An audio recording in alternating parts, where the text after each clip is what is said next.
ನಿಮ್ಗೆ ಚಿತ್ರಮಂದಿರಗಳ ಬಗ್ಗೆ ತಿಳ್ಕೋಬೇಕು ಅನ್ನುವ ಆಸಕ್ತಿ ಇದೆಯಾ? ಹಾಗಾದ್ರೆ ಇನ್ಸ್ಟಾಗ್ರಾಮ್ಗೆ ಹೋಗಿ ಕೋಸ್ಟಲ್ ನೆಟ್ವರ್ಕ್ 90 ಅಂತ ಟೈಪ್ ಮಾಡಿ. ಅವಾಗ ಒಂದು ಪೇಜ್ ಬರುತ್ತೆ. ಪೇಜ್ ಅನ್ನ ಫಾಲೋ ಮಾಡಿ. ಕೇವಲ ನಮ್ಮ ಕರ್ನಾಟಕ ಮಾತ್ರವಲ್ಲ, ದೇಶ ವಿದೇಶಗಳಲ್ಲಿ ಇರುವಂತಹ ಈ ಹಿಂದೆ ಇದ್ದಂತಹ ಚಿತ್ರಮಂದಿರಗಳ ಫೋಟೋ ಮಾಹಿತಿ ನಿಮ್ಗೆ ಲಭ್ಯವಾಗುತ್ತೆ. ಇಷ್ಟವಾದ್ರೆ ಲೈಕ್ ಮಾಡಿ, ಶೇರ್ ಮಾಡಿ. ಹಾಗೆ ಯೂಟ್ಯೂಬ್ ನಲ್ಲೂ ಕೂಡ ಚಿತ್ರಮಂದಿರಗಳ ಬಗ್ಗೆ ಪೋಸ್ಟ್ ಅನ್ನ ಹಾಕಲಾಗಿದೆ. ಇದನ್ನು ಕೂಡ ನೀವು ಕ್ವಿಕ್ ಆಗಿ ನೋಡಬಹುದು. ನಮಸ್ಕಾರ. ಕೋಸ್ಟಲ್ ಕನ್ನಡ ವೀಕ್ಷಿಸುತ್ತಿರುವ ಎಲ್ಲ ಸ್ನೇಹಿತರಿಗೂ ನಮಸ್ಕಾರ. ಕೋಸ್ಟಲ್ ಕನ್ನಡದ ಮತ್ತೊಂದು ವಿಡಿಯೋಗೆ ಸ್ವಾಗತ. ಇವತ್ತಿನ ವಿಡಿಯೋದಲ್ಲಿ ನಾವು ನಿಮ್ಗೆ ಕಾರವಾರದಲ್ಲಿ ಮೊಟ್ಟ ಮೊದಲು ಶತಕವನ್ನ ಬಾರಿಸಿದಂತ ಸಿನಿಮಾ ಯಾವುದು ಅಂತ ಕೇಳಿದ್ರೆ ಈ ವಿಡಿಯೋದಲ್ಲಿ ಅದಕ್ಕೆ ಉತ್ತರ ಇದೆ. ಆ ತನಕ ಅದ್ಯಾವ ಸಿನಿಮಾ ಕೂಡ ಡಾಕ್ಟರ್ ರಾಜ್ಕುಮಾರ್ ಹಾಗೆ ಡಾಕ್ಟರ್ ವಿಷ್ಣುವರ್ಧನ್ ಹಾಗೆ ಶಂಕರ್ ನಾಗ್ ಅವರ ಸಿನಿಮಾಗಳು ಕೂಡ ಕಾರವಾರ ನಗರದಲ್ಲಿ ಶತಕವನ್ನ ಬಾರಿಸಿರ್ಲಿಲ್ಲ.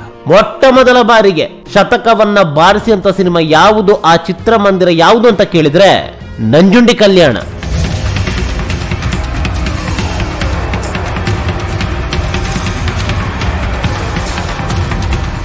ರಾಘವೇಂದ್ರ ರಾಜ್ಕುಮಾರ್ ಅಭಿನಯದ ನಂಜುಂಡಿ ಕಲ್ಯಾಣ ಕಾರವಾರ ನಗರದಲ್ಲಿ ಮೊಟ್ಟ ಮೊದಲ ಬಾರಿಗೆ ಶತಕವನ್ನ ಬಾರಿಸಿದಂತ ಸಿನಿಮಾ. ಈ ಹಿಂದೆ ತೆರೆ ಕಂಡಂತ ಯಾವುದೇ ಸಿನಿಮಾ ಇಲ್ಲಿ ಶತಕವನ್ನ ಬಾರಿಸಿರ್ಲಿಲ್ಲ. ಹಾಗಾದ್ರೆ ಆ ಚಿತ್ರಮಂದಿರ ಯಾವುದು ಅಂತ ಕೇಳಿದ್ರೆ ಗೀತಾಂಜಲಿ ಚಿತ್ರಮಂದಿರ. ಪ್ರಸ್ತುತ ಈ ಚಿತ್ರಮಂದಿರ ಇಲ್ಲ. ಹಾಗಂದ ಮಾತ್ರಕ್ಕೆ ಇಲ್ವೇ ಇಲ್ವಾ ಅಂತ ಕೇಳಿದ್ರೆ ಕಟ್ಟಡ ಇದೆ. ಕಟ್ಟಡದ ಒಂದು ಭಾಗದಲ್ಲಿ ಒಂದು ಮಿನಿ ಚಿತ್ರಮಂದಿರ ಇದೆ. ಆ ಮಿನಿ ಚಿತ್ರಮಂದಿರದ ಹೆಸರು ಗೀತಾಂಜಲಿ ಅಲ್ಲ, ಮೀರಜ್ ಸಿನಿಮಾಸ್. ಮಲ್ಟಿಸ್ಕ್ರೀನ್ ಚಿತ್ರಮಂದಿರ ಏನಿದೆ ಅದೇ ಮೀರಜ್ ಸಿನಿಮಾ ಇಲ್ಲಿ ಸಿಂಗಲ್ ಸ್ಕ್ರೀನ್ ಚಿತ್ರಮಂದಿರವಾಗಿ ಕಾರ್ಯನಿರ್ವಹಿಸ್ತಾ ಇದೆ. ಹಾಗಾದ್ರೆ ಗೀತಾಂಜಲಿ ಚಿತ್ರಮಂದಿರದ ಕಟ್ಟಡ ಏನಾಗಿದೆ ಅಂತ ಕೇಳಿದ್ರೆ ಈಗಾಗಲೇ ನೀವು ನೋಡ್ತಾ ಇದ್ರೆ ಮ್ಯಾಕ್ಸ್ ಶೋರೂಮ್. ಈ ಮ್ಯಾಕ್ಸ್ ಶೋರೂಮ್ ನ ಒಂದು ಮೂಲೆಯಲ್ಲಿ ಮೀರಜ್ ಸಿನಿಮಾ ಅನ್ನುವ ಚಿತ್ರಮಂದಿರ ಇದೆ. ಇದು ಸಿಂಗಲ್ ಸ್ಕ್ರೀನ್ ಚಿತ್ರಮಂದಿರ, ಮಿನಿ ಚಿತ್ರಮಂದಿರ. ಈಗಾಗಲೇ ಈ ದೃಶ್ಯಾವಳಿಯನ್ನ ಕೂಡ ನೀವು ನೋಡ್ತಾ ಇದ್ದೀರಾ. ಬೃಹತ್ ಚಿತ್ರಮಂದಿರ ಒಂದು ಕಾಲದಲ್ಲಿ ಗೀತಾಂಜಲಿ, ಇವಾಗ ಮ್ಯಾಕ್ಸ್ ಶೋರೂಮ್ ಆಗಿ ಪರಿವರ್ತನೆಗೊಂಡಿದೆ. ಹಾಗಂತ ಈ ವಿಚಾರದ ಬಗ್ಗೆ ಖೇದವನ್ನು ಉಂಟು ಮಾಡುವಂತಿಲ್ಲ. ಯಾಕಂತ ಹೇಳಿದ್ರೆ ಕಟ್ಟಡವನ್ನ ಹಾಗೆ ಉಳಿಸಿ ಆ ಕಟ್ಟಡದಲ್ಲಿ ಒಂದು ಮ್ಯಾಕ್ಸ್ ಶೋರೂಮ್ ಆಗಿದೆ. ಜೊತೆಗೆ ಚಿತ್ರಮಂದಿರದ ಪರಂಪರೆ ಏನಿದೆ ಇದನ್ನ ಕೂಡ ಹಾಗೆ ಉಳಿಸ್ಕೊಂಡಿದ್ದಾರೆ. ರಾಜ್ಯ ದೇಶದ ಮೂಲೆ ಮೂಲೆಯಲ್ಲೂ ಚಿತ್ರಮಂದಿರವನ್ನ ಕೆಡವುತ್ತಾರೆ. ಅಲ್ಲಿ ಇನ್ನೇನೋ ಆಗುತ್ತೆ. ಮತ್ತೊಂದಿಷ್ಟು ಕಡೆಗಳಲ್ಲಿ ಚಿತ್ರಮಂದಿರಕ್ಕೆ ಬೀಗ ಹಾಕಲಾಗುತ್ತೆ. ಆದ್ರೆ ಈ ರೀತಿಯ ಬೆಳವಣಿಗೆ ಇದೆಯಲ್ಲ, ಚಿತ್ರಮಂದಿರದ ಕಟ್ಟಡವನ್ನ ಹಾಗೆ ಉಳಿಸಿ 90% ವಾಣಿಜ್ಯ ವಿಚಾರಕ್ಕೆ ಕೊಟ್ಟು ಇನ್ನುಳಿದ ಒಂದು 10% ಮಿನಿ ಚಿತ್ರಮಂದಿರವಾಗಿ ಪರಿವರ್ತನೆ ಮಾಡಿರೋದು ಇಲ್ವೇ ಇಲ್ಲ ಅಂತ ಅನ್ಸುತ್ತೆ.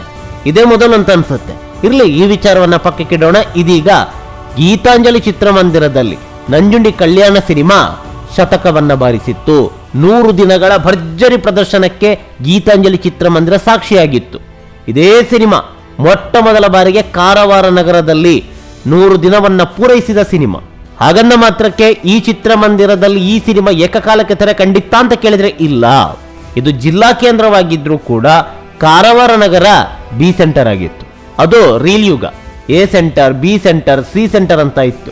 ಜಿಲ್ಲಾ ಕೇಂದ್ರಗಳೆಲ್ಲ ಎ ಸೆಂಟರ್ ಆಗಿತ್ತು. ಹಾಗಂದ ಮಾತ್ರಕ್ಕೆ ಎಲ್ಲಾ ಜಿಲ್ಲಾ ಕೇಂದ್ರಗಳು ಎ ಸೆಂಟರ್ ಆಗಿತ್ತು ಅಂತ ಕೇಳಿದ್ರೆ ಇಲ್ಲ.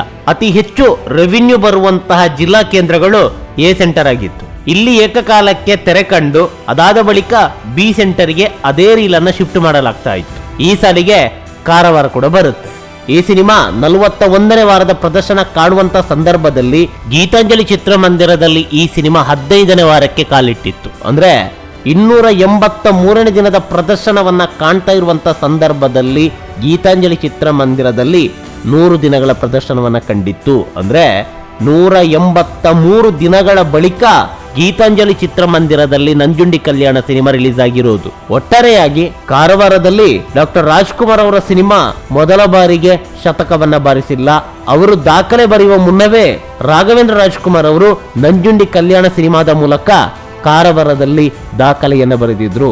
ಅದೇನೇ ಇರ್ಲಿ, ನಮ್ಮ ಕನ್ನಡದ ಪ್ರತಿ ಸಿನಿಮಾಗಳು ಭರ್ಜರಿಯಾಗಿ ಪ್ರದರ್ಶನವನ್ನ ಕಂಡು ದಾಖಲೆ ಮೇಲೆ ದಾಖಲೆ ಬರೆಯಲಿ. ಹಾಗೆ ಕನ್ನಡ ಸಿನಿಮಾಗಳನ್ನ ಚಿತ್ರಮಂದಿರದಲ್ಲಿ ವೀಕ್ಷಿಸಿ ಆನಂದಿಸಿ. ನಮಸ್ಕಾರ.